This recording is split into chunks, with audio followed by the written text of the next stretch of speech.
Hey guys, I hope everyone's doing alright this evening. I'm going to show you guys how to put a trailer on your jig here, and this will up your success rates quite a bit, especially here early spring like it is now. Here it's March 15th, and the fish are really picky about what they're hitting, especially when this water temperature is still on the 30s, low 30s, maybe low 40s. I mean, the water out where I'm at right now, it's 37 degrees still. So I mean, I've caught 3 fish so far, 3 bass anyway.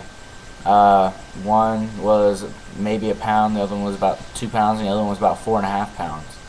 And I was using my jig for a while, and the bait caster I had it on wasn't casting it out to where I needed to get it. So I put a shad wrap on and just was cranking that real slow. I mean, really slow. I mean, there wasn't even any motion coming off of it.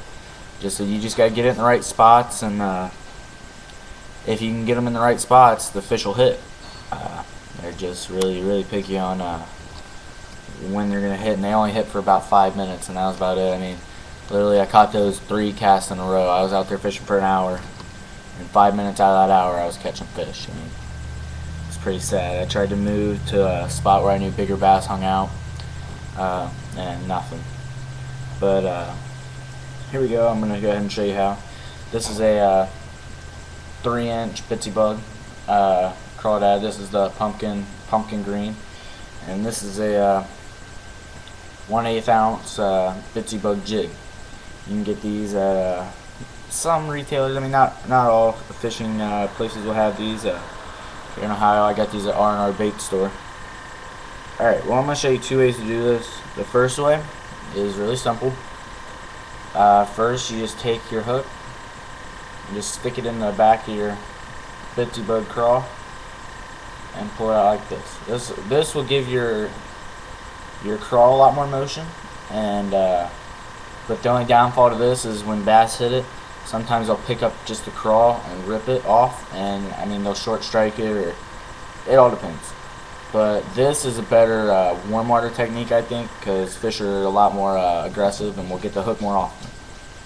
The next way is, I think, how most people will rig theirs. You just feed your bitsy bug crawl all the way down your or drive the hook all the way down your bitsy bug crawl until you get to about the mid back where there's kind of a split in it, right there, and just pull that up and push it up a little bit so it holds, and then there you go, just like that. Now these in the water, soon I'll be setting up my test tank so you guys can see how this stuff works. These claws will float, so the whole time there's going to be motion coming off these, and during this cold water the fish aren't going to be hitting anything moving fast.